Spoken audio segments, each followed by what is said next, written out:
It's showtime. People should not be afraid of their governments. Governments should be afraid of their people. You know, the right to bear arms is because that's the last form of defense against tyranny. Washington is fundamentally corrupt. There are more words in the IRS code than there are in the Bible. Made in America, heard round the world. You're listening to Blunt Force Truth. I'm Chuck Woolery, along with my co-host Mark Young, and today's a new day.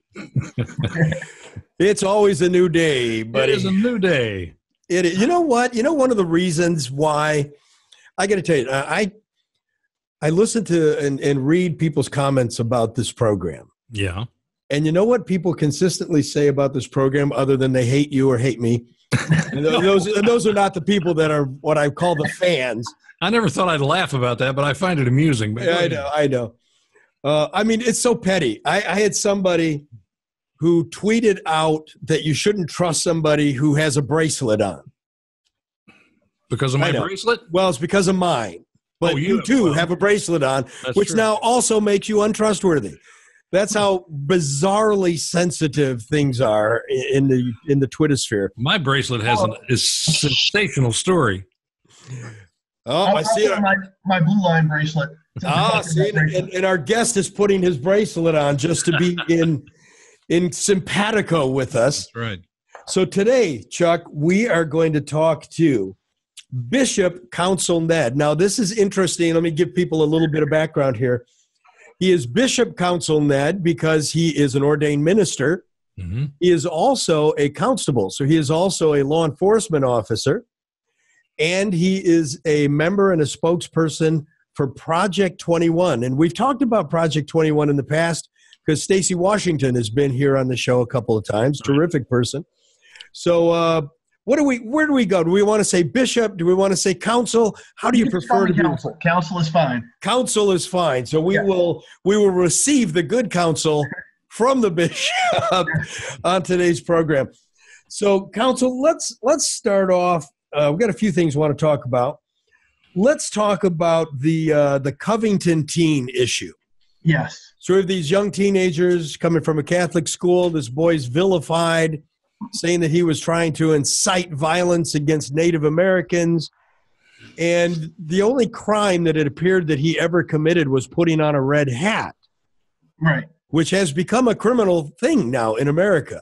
Yeah, well, it can be a criminal thing, or it could just make you susceptible to physical attacks and physical violence. Mm-hmm. But yes, that apparently was his only crime. And I mean, like everybody else, when I saw the first news stories, I was just as appalled as everybody else. And then, it just kept unraveling. And then, the truth of the whole matter came out is that these boys were basically just minding their own business.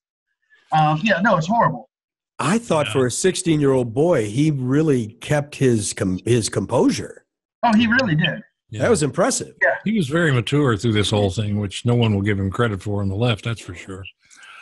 But I mean, boy, the CNN and places like that just absolutely tore him apart.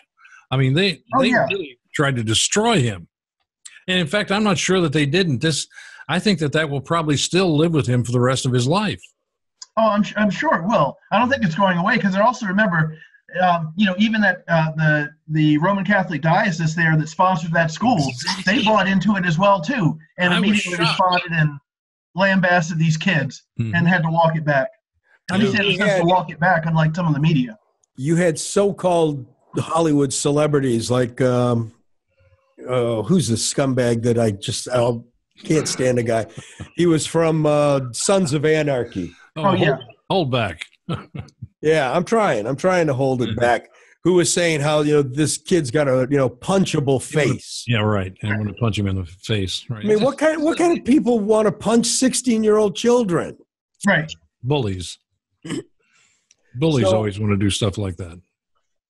So we saw this thing going on in violence in places of worship. We just saw violence in a mosque in New Zealand, which for some bizarre reason, President Trump is now being blamed for, which, quite honestly, I predicted would happen the moment it took place. I'm like, okay, they're going to blame the president for it.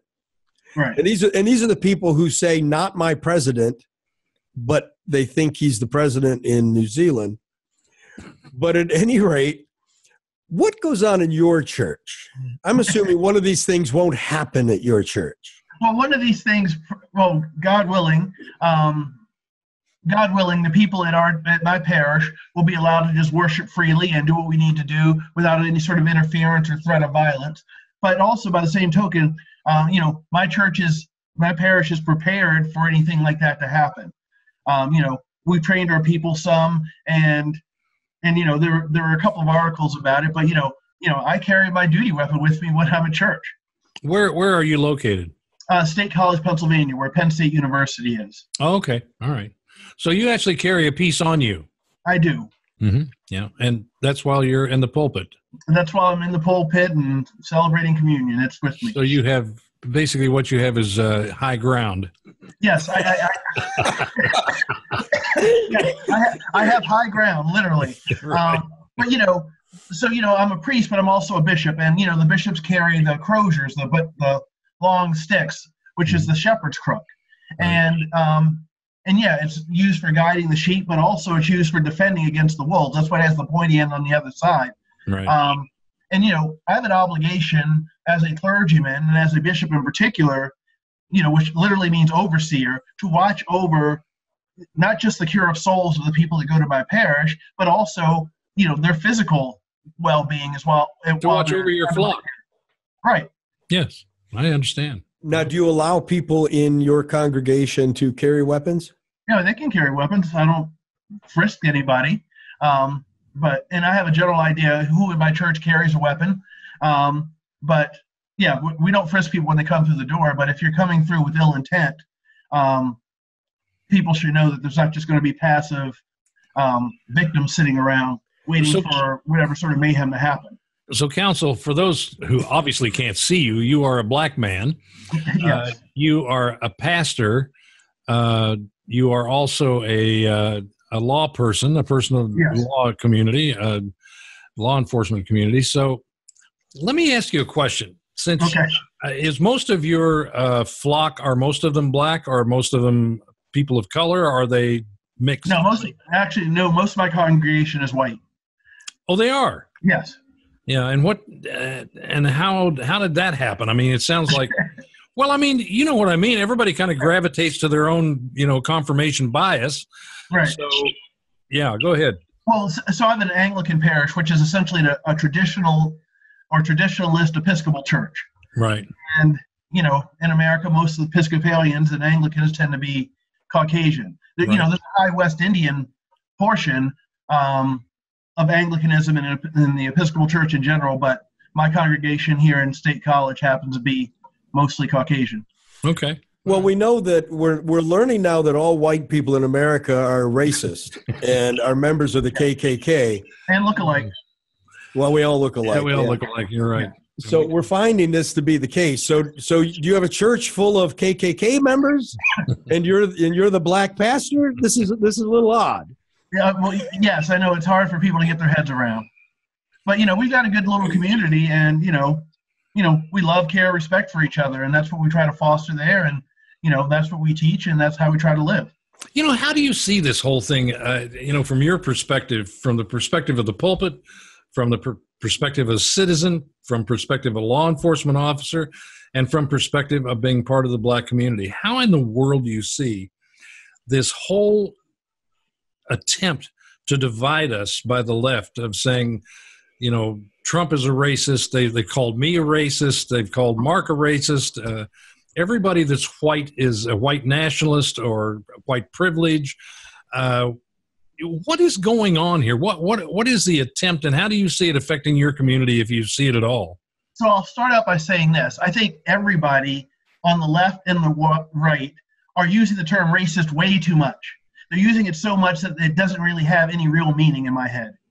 This is exactly what the left does. They overuse the term. They'll overuse the term rape. They'll overuse the term, assault. I don't care what it is. They'll blow it completely out of proportion, and then it loses its meaning. Yeah, but so I wear a number of different hats as you just referenced. But I always try to look at it through the Christian lens. Whether I'm obviously being a pastor, but if I'm doing my law enforcement job, or if I'm doing some other things in the community, the question is, are we going out? Are we treating people the way that they should be treated? Are we treating them with respect and dignity? When I'm wearing the law enforcement hat, if there's somebody that in need of punishment or in need of being arrested, give it to them. But also, if there's somebody in need of mercy, give it to them. And that's sort of the way I sort of view things. But I have to wear my Christian hat first. That's my core. That's who I am, and I see things through that lens, and I deal with them accordingly based on that. So, with all that said, do me a favor and briefly explain Project 21 and what it is to the audience members that don't understand it or don't quite have a grip on it. Oh, yeah, sure. So Project 21 was started in 1993, 1994. I can't remember exactly, but I was a lot younger then. And it was a project of the National Center for Public Policy Research. And what they wanted to do is basically pull together African Americans from sort of the non-traditional left and sort of operate and work as a think tank. We started, in this little basement office back in the early 90s, and we released a number of reports. We've been very good about getting Project 21 members on the media to talk about various issues, to put other views out there, because, the Al Sharptons and various others that you see on the extreme left, that's not necessarily the view that represents all African Americans. I mean, my father, he was also a police officer. And, he had fairly conservative views. He was a Democrat, but he had fairly conservative views. And they weren't radical views. He believed in the importance of family and also believed in law and order. And he also believed that people have an obligation to and opportunities in this country to pull themselves up by their bootstraps. And, again, this obligation to make the best of yourself that you can. And so I've been involved with Project 21 since the early 90s. And, I'm proud to be a member. They bumped me up finally to co-chair. Tell me what it does. What do you want to achieve through Project 21? What's its purpose? Yeah, so our primary means, our primary goal at this point is to get alternative viewpoints out from the Black community. And when I say alternative, I mean the non-extreme leftist views. Mm-hmm. Constantly more conservative views. Is that what you're saying? I'm not talking about Republican. More conservative views, or it could be more libertarian views. Okay. Al Sharpton doesn't speak for everybody, and all the faces that you routinely see on television speaking for the Black community, that doesn't necessarily represent. Yeah, the Black community has more single representatives than anybody I've ever seen in my life who take on the mantle of "I'm leading you, follow me," right. than any other group that I'm aware of. Oh, you're absolutely right about that, and it makes absolutely no sense to me. Yeah. And then, if somebody in the Black community starts to do well, then you're a sellout. And, it's bizarre. What is that? I know that's bizarre. It is. So he said something, Chuck, that I found a few minutes ago that I found fascinating. Yeah. And that was Council was talking about, he looks through the world through, whether he has the Christian hat on or whether he has his law enforcement hat on. But when you listen to someone like Tanisha Coates, what you hear is, I look through the world through the lens of a Black man. And you didn't say that. No. And that's what I found fascinating, because you're not saying I have to see the world as my color. You're saying I see the world as who I am. Right. Which I'm this Christian, I'm a law enforcement officer, I'm a male. And why do so many people take on that mantle? Because I can tell you, as a white male, and I know I'm speaking for Chuck, we don't get up in the morning and think of the world as, well, how's it going to treat, a white guy today? Right. But you have people like Tanisha Coates, who everything is through the lens of color. Right. Yeah. One of my Project 21 colleagues from decades ago, and I honestly can't remember who said it, but he used to say that my melanin is not my destiny. We're more than our color. And also our color doesn't have to be a limiting factor, or at least not the limiting factor that it, say, was 100 years ago. I view myself first and fundamentally as a Christian, and period. And so that's the lens through which I see the world. That's the lens through which I operate. That's the lens through which I deal with loved ones, family members, and also strangers. Yeah, people who call themselves progressives, who think that they're so progressive, are really living in the past. They're not progressive at all. Yeah, no, they're not progressive at all. They think that everything is still 1935 or 1940 or 1918 or whatever it is. Pick a decade. And the world's a very different place now than it was just 20 years ago. I mean, we should be much better for it, but nobody will acknowledge that. Right. We seem to be so bogged down in identity politics right now. You hear Cory Booker say, if I have anything to say about it, there'll be a woman on the ticket. And then Bernie Sanders, which I'm not quite sure what Bernie meant by this. Bernie said, well, for vice president, I think maybe someone who's not the same gender as me. Right. So I don't know whether he was talking about a woman or one of the 57 other genders that have been identified. One of the new genders that have been identified, yes. Yeah, you don't know with him. Yeah, well. So, I mean, there's no telling where he will draw on, but it's very funny. I can remember, since I'm friends with Sugar Ray Leonard and I was friends with Rosie Greer and people like that, people who were celebrities. Both two of my childhood heroes. Yeah, and so we were close friends. I mean, our families hung out together, and we were, buddies, and we used to joke about things that everybody today would be totally, if you opened her mouth and said anything, I'm not going to say what they are because everybody's offended by it. Right. And we would laugh about it. And it was like there was a level of confidence with our friendship that transcended anything like that. Right. It transcended race, color, all of that kind of stuff. So we were just friends. And I don't think there are people on the left who don't want that to happen for some unknown reason. I don't understand it. It's what they say they hope for, but it seems like it's what they work against. And it's a shame. Yeah. Why at Project 21, why is it so difficult to get the African American community, the Hispanic community, to understand that socialism is racist, that it is not in their own best interest, that it is against them? I think because it's sort of, at least with a lot of the young kids coming up, it's the fancy new thing. They read a book about it in college, and, a couple of high-profile people who identify as socialists got some prominence, like Bernie Sanders and what's her name in New York. And so, I think it's sort of the hip new thing. And, hipsters are trendy, and so this is trendy right now. All you need to do is look no further than all the sort of oiled beards that you see. Whatever the next new trend is, everybody's on it. You notice that too, right? Everybody's now has to have beard oil. Yes.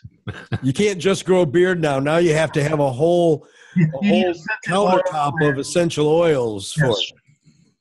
You didn't know that, Chuck. So you grow your beard out, and you're not even oiling it. I'm bearded off and on, so I had no idea I should oil my beard. So I get the whole trendiness side, yes, it's trendy and so on and so forth. But when we look at the Democratic Party is a long history of racism. True. They are a history of racism to the Civil War, to Jim Crow, to the Black Laws, to the KKK. Yeah. And let me stop and ask something here just a minute. We know that history. You can go to YouTube and find on Prager University, on all kinds. There are black men and black women who will walk you through that history. Right. There are professors who are black that will walk you through that history moment by moment and document everything that's happened. So what is the argument that Republicans, and I'm just going to use that as an overall term because Republicans are the ones who started the whole thing with Lincoln. So let's say it started with him. So how do these black people who are so-called leaders justify the attitude that you should be a liberal progressive and not a conservative? How do you get away with that? Because it sweeps your community. Yes, I wrote an article a few years ago about how people just need to simply do their jobs. Mm-hmm. And what I meant by that, I was talking about like pastors. Their job is to preach the gospel of Jesus Christ. Right. It's not necessarily be involved in politics or all these other things.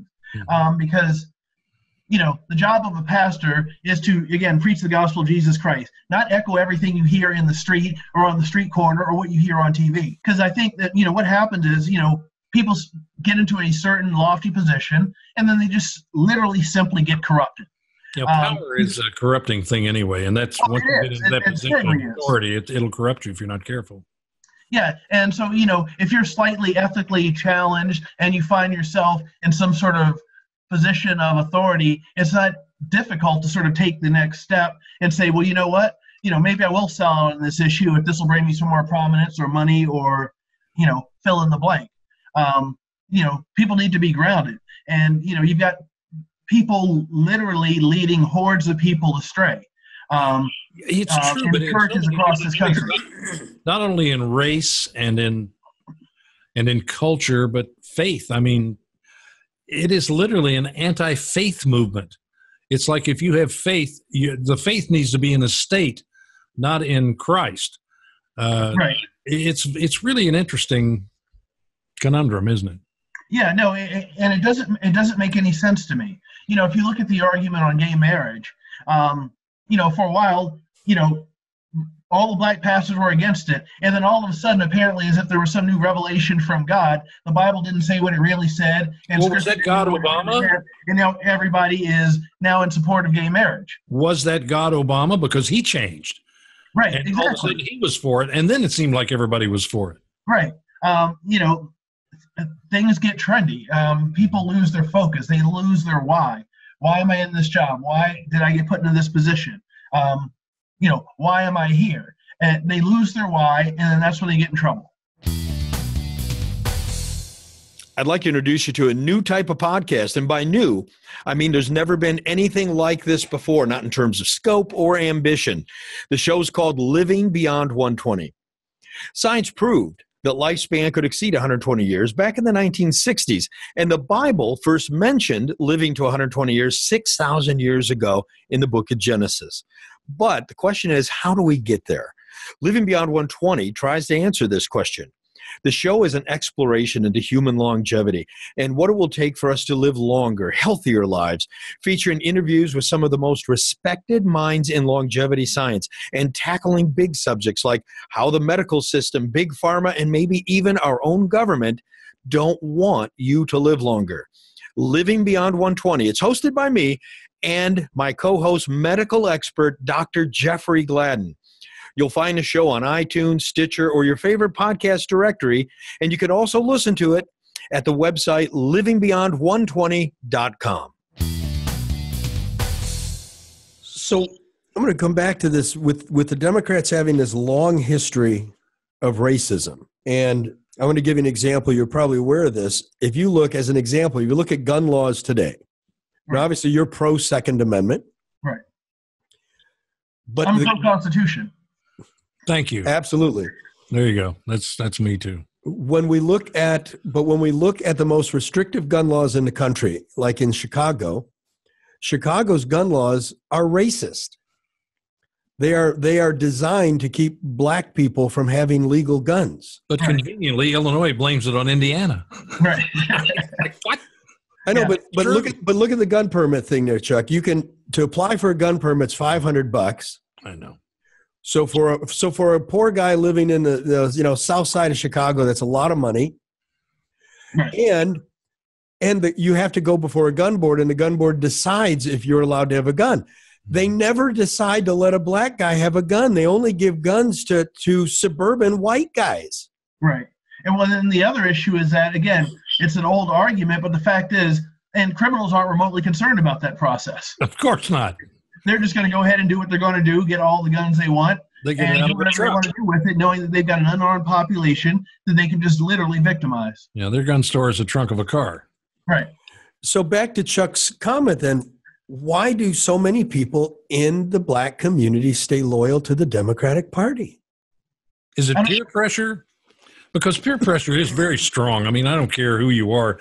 I think young people today and everybody in my time too, there's always peer pressure. The majority around you persuading you to think some way, and that's the right way to think. So that's the way you must think. Very difficult to be independent. Well, it is difficult to be independent. There's a lot in the Bible about that, but it is. When everybody around you is saying, well, let's hate Trump, let's hate Trump, let's hate Trump. What are you going to do? Stand up and get beaten down? Mm-hmm. Maybe not. Maybe you just keep your mouth shut, or maybe you just decide, oh, well, you know what? Sure, let's hate Trump. I lived that life 45 years. I kept my mouth shut. Right. I was in Hollywood for 45 years, and if I didn't keep my mouth shut, it wouldn't work. It was really simple. Right. And that's a shame that, people get forced into those positions. Mm-hmm. But, I would imagine it's, living in certain communities in America, it's incredibly difficult to have a different view than the rest of the majority of the people around you. Well, it's gotten to the point now, just as an example, where if you put on a MAGA hat and you walk into a crowd in Austin, Texas, where I'm very close to, or in Los Angeles, or in Santa Monica, or Beverly Hills, a restaurant, or Right. whatever, down the street, in New York, and maybe parts of Chicago. I pick your place. Right. And people they will literally ridicule you for having the hat on and perhaps commit violence on you if they possibly can. Precisely. Yeah. Yeah, no, you're subjecting yourself to violence. Mm-hmm. Just by wearing a hat. And it's a horrible state of affairs that, people's free speech rights have just gone out of the window because of who you support. Mm-hmm. And that's not the way this process should work. Now, recently we had a black pastor on the show who was a progressive. And he's a very nice guy. And his comment was that to him, the MAGA hat, when he sees Make America Great Again, he sees that as Make America racist like it was in the 40s and 50s again. That he thinks Donald Trump is saying Make America Great means go backward. Right. I don't think there's any thought like that in Donald Trump's head or heart. No, I don't think that's what he feels. That's what he feels. What do you say about that? Well, yeah, I guess I have a problem with it on multiple levels because, I'm wondering who the pastor is because I might have been in a debate with him. But, the fact is, when I had this debate with this one particular pastor, he was just literally ignoring portions of Scripture wholesale just because he didn't agree with it. Scripture, there's an inherency in the Scripture. There's an inherency in the Bible. It is literally truth. And you don't have the obligation or the ability to just sort of pick and choose what you want to believe or say, well, this doesn't really mean this. Really, the opposite is true. So for a pastor to sort of just reinterpret what the Make America Great hat means, it's disingenuous. It's not fair. And again, I think it causes hurt to a lot of people. Let me ask you this. Is it human? Yes, it is human. It's interesting, Sure. isn't it? Yeah. But I get Counsel's point, though. Yeah. He's right. Donald Trump created Make America Great Again. Because it's his slogan, he has the right to announce what it means to him.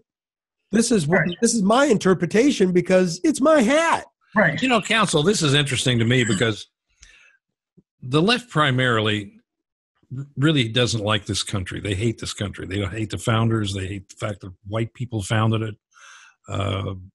They hate the history of the country, good, bad, and indifferent. I mean, we have some bad history. Like, we're humans. We have bad history, but we clean that up, and we're constantly cleaning that up. We're constantly remaking ourselves, I think, in a better way. But so if you take a country that they hate inherently, and everybody's trying to break into this country because they want to be here because it's the best country in the world. Right. So they hate the country, and they say, you don't. Then they'll say you don't need to make the country great again. It either never was great or it's already great. The messaging is so bizarre and all over the place. It's like no one can have a cohesive message about how you really feel about the country. I personally, like you, love our Constitution, love our Declaration of Independence. I love our Bill of Rights. I love where our country has come, as you know, from the days of slavery where we are today, with all of the progress that we've made without necessarily being progressive, because I think that's an ideology. So I find this country is the greatest opportunity in the world. And I think that any kind of person, I don't care what denomination you are or what race, color, creed you are, will find the same advantages here. Not everybody, but most people will. And they'll find more advantages here than they will find any place else in the world, I think. And yet we constantly are left to berate it and feel bad about ourselves. And then you say, make America great again. And people go, it was never great. I mean, that's what Como said in New York. It was never great. So I don't know where he grew up or what kind of influences he grew up under, but then well, obviously Mario the Pious. Yes. So I've been fortunate enough that I've been able to, over the last, 30 years, live in a lot of different places around the globe. I lived in the United Arab Emirates, in Egypt briefly, England, and this is the best place to live. I'm with you, man. I've traveled all over the world. This is the best place to live. There's no other place I would really rather be. I've been at every place you just mentioned, including, but I never lived in Egypt. I never lived in the Emirates, but I've been, all over the Middle East.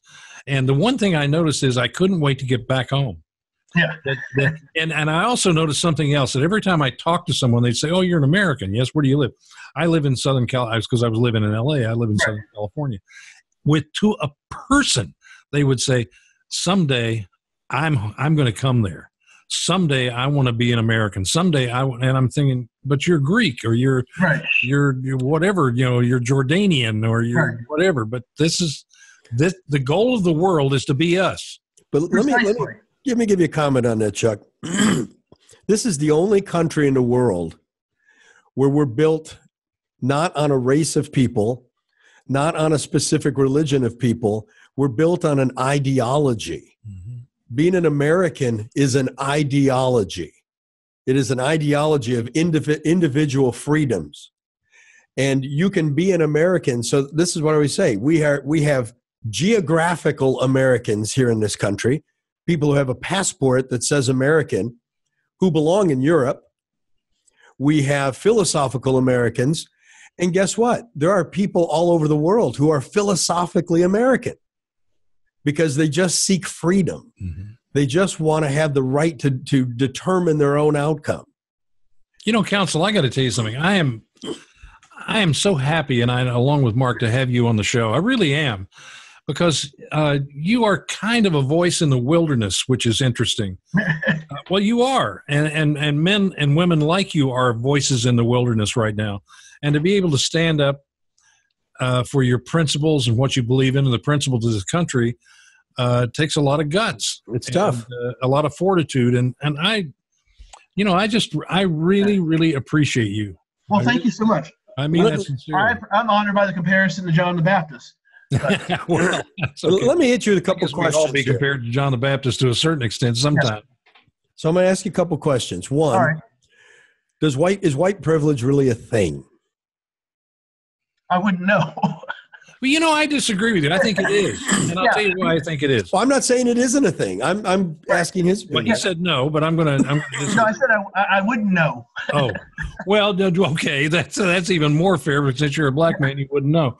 I think that the majority of people in this country are white. The majority of people who came and founded this country are European or British. Right. So you have a majority of white people. So they're going to have a certain amount of privilege that goes along with that in the founding and the creation and the ongoing, whatever in this country.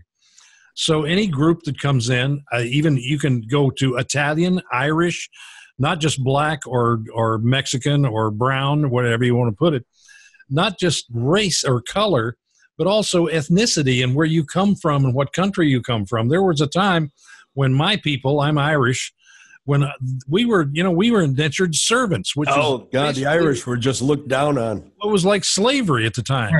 It really was. And in fact, it was slavery. It was just that in 7 years, we got to get out of our situation. But basically, for that 7 years that you got your money to come over here and be part of America, you served someone morning, noon, and night at their disposal. And they could do anything to you they wanted to. And they did.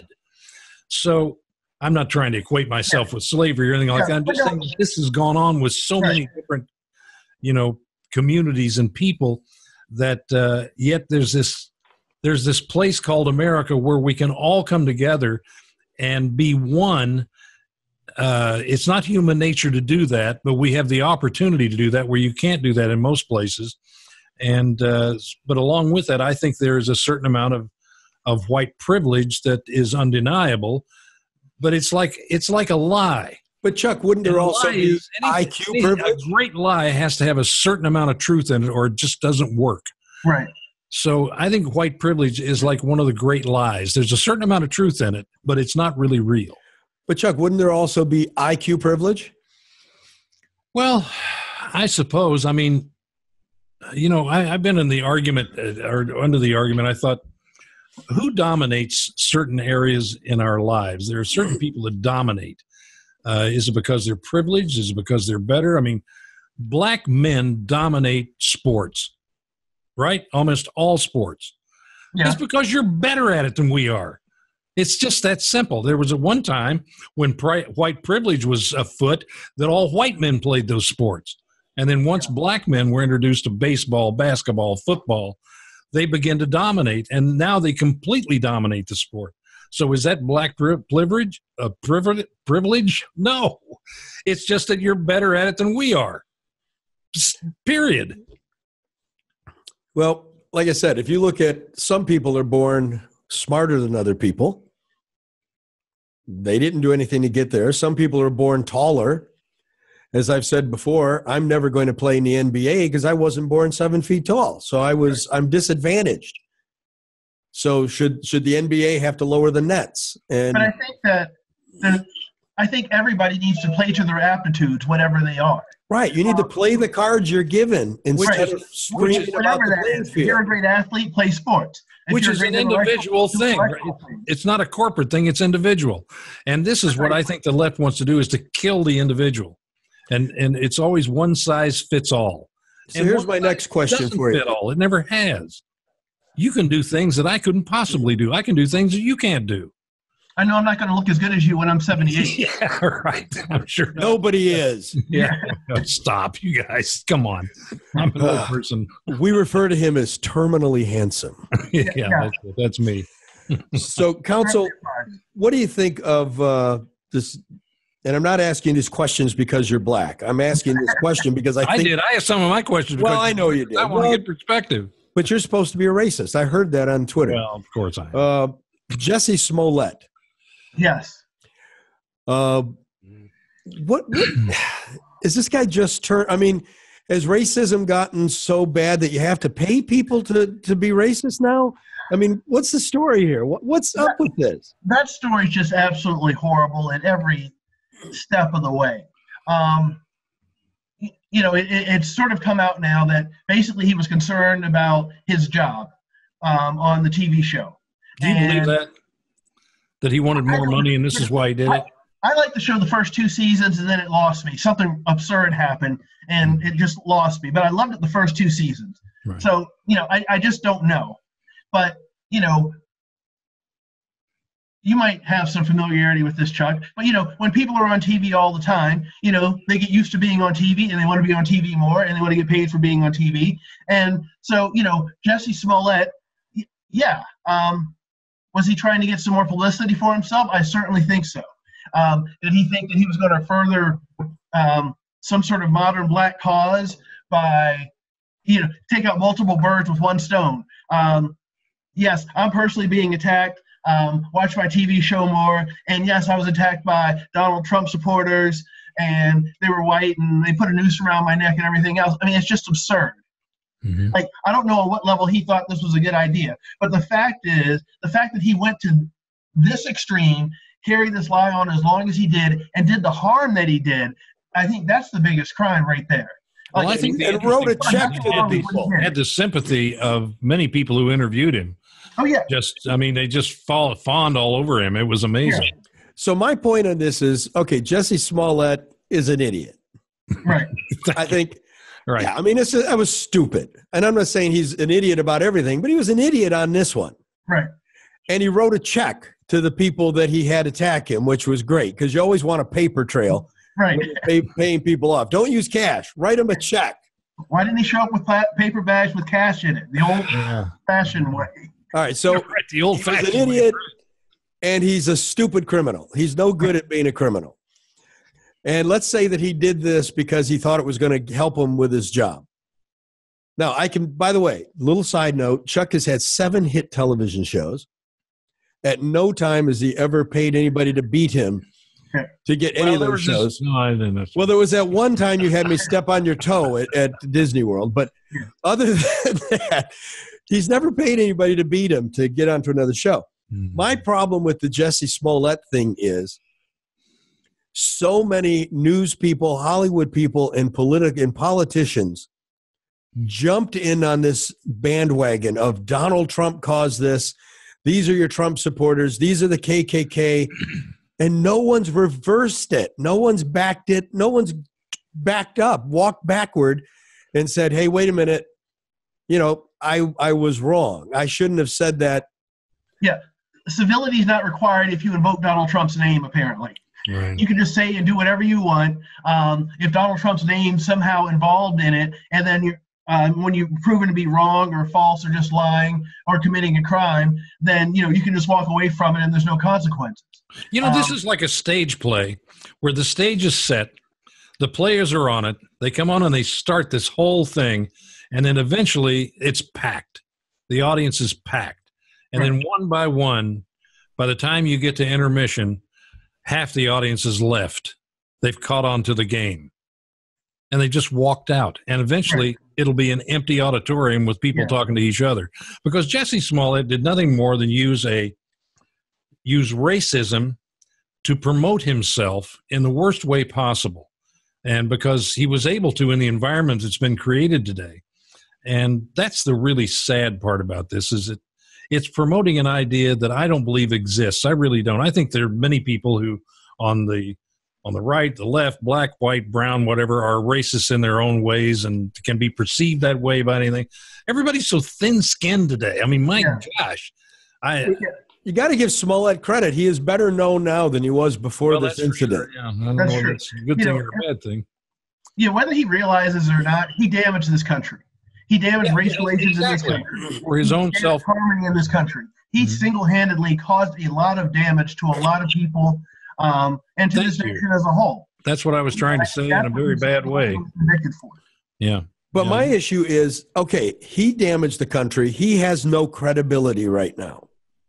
But those people that jumped on the bandwagon, and by the way, I'm not even, based on his initial report, that he was beat up by 2 people and noose and the bleach and the whole bit, if that really happened, that's horrible.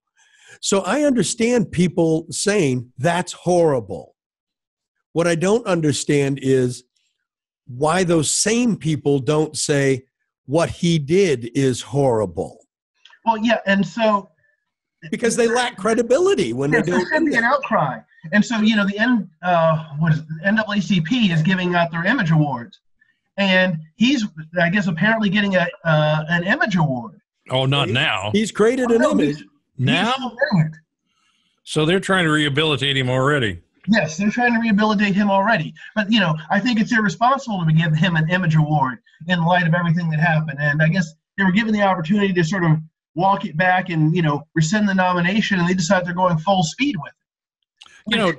Why? Why do that? Because they can. No, but it robs you if the goal, here's what I'm trying to understand. If the goal of one group, forget the color of the groups. If the goal of one group is to gain credibility with another group, right, which is really what we're saying, then the first thing you need to gain that credibility is to be congruent and be honest. Right. So if you're after the respect of this group, how can you expect to get it when you raise up somebody like a Jesse Smollett as a hero? And then ask, well, why aren't people embracing my thinking? Oh, well, how can they embrace your thinking? Not yours, but Right. How can you embrace the thinking of the NAACP, let's say, who wants to hold this guy up as a model? Yeah, you've got an organization that's now marginalizing huge segments of the population rather than, they lost their why. They strayed away from the goal of sort of bringing everybody together and trying to have an integrated America. Now they're, specifically going out and segregating and honoring people who are being divisive. And by the way, this is no different than the Nobel Peace Prize being given to Obama for showing up. Right. This is no different than Zucker from CNN last week being given the First Amendment Award. Right. I mean, my God, CNN being given an award for defending the First Amendment? I really want to ask you one last question, and you may or may not have an answer to this, but you certainly have a view. And that is, we are now living in a time that I've never experienced in my life, and I hear a lot of older people say the same thing. We are really in an upside-down world. Right. It is just a world of opposites. How do you feel as a man of faith? How do you view this in our existence and where we are in the world and in time and every place else and in America? I mean, it's a very different place. Very different atmosphere. It is a different place, and I think it's a sad time because, if you look at sort of what's going on in modern day America, we've got more unchurched people than ever before. I think we're quickly approaching the rate of unchurched people that France has. I think we've lost our mooring. So whether we go to church or not every Sunday, everybody who came up had some familiarity with this thing called the Bible, and they were familiar with churches, and they were familiar with morality and various other things. But, that's not the case anymore. The mooring of Scripture, the mooring of the things that our parents taught us is just gone. And things have just sort of run amok a bit. Well, socialism can't exist in a environment of faith. Socialism and Christianity don't coexist together. Right. And, and the sad thing is, you've got all these people talking of, sort of the extremists on the left and all of these things that they take for granted. Say before the advent of Jesus Christ, before Jesus Christ ever showed up on this planet, everybody had an idea of what justice was like. You killed somebody, then you were probably executed. You stole something, you got your hand put off. All of these things that people now attribute to just being good people and all of this other stuff, they did not exist before the advent of Jesus Christ. Mm-hmm. Justice was entirely different before Jesus Christ. And, so they're happy to take the gift and completely ignore the gift giver. And, maybe that's fine because, we're all better people, I suppose, in some way. But the fact is we've strayed too far from the source of all the things we actually now take for granted. But I tell you something that's very interesting of being a part of the media as I was for all those years. When you look at movies, television, whatever, if a pastor is involved in a plot, he is always a cunning black bad guy. Well, not black necessarily, but a cunning bad guy. He is one of the evil forces that you look at and say, oh, I wouldn't want to be any part of that. I mean, this guy's despicable. Well, Chuck, think about television drama. Very seldom you can find anyone who's evangelical or anything in any way that isn't corrupt, that isn't depicted as being totally corrupt. On televised situational dramas, on the procedural police dramas, mm-hmm.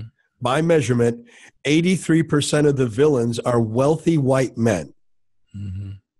Now, how is that possible that 83% of the crime in America is committed by rich guys?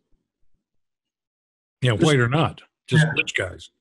But I mean, statistically, how could that even remotely happen? But the series Billions is built on that. Television. Huh? It's the miracle of television. Yeah, right. Yeah, I know. It's the miracle of Hollywood. And I always find this to be interesting too. I got to cover this. When you look at these police procedure, these TV shows, the cops are generally constantly trashing the Constitution. Because think about it, I was a cop, you're a cop. You don't go and beat people and lock them in rooms and torture them and you can't do any of this stuff. You can't even open up their darn trunk. Right. Well, you could in the 30s, and you could in L.A. and Chicago and New York, because they did it then, but they don't do it now. I mean, it's just insane. I know, but you watch the TV shows, everything is shoot first, ask questions later. Right. 10 people a night get shot on some television show. That's why I like to watch Live PD. Put your hands up. Get on the ground. This is done for 5 minutes. Get on the ground or I'll shoot you.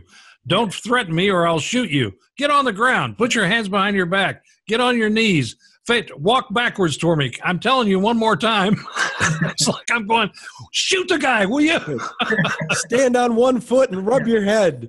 So none of this stuff is realistic. Yeah. They're always chasing the rich middle-aged guy, whether he's black or white. They're always chasing a rich guy who's the criminal, who's abusing his wealth and trashing the Constitution in the process. But these are supposed to be people who are in Hollywood who are about justice.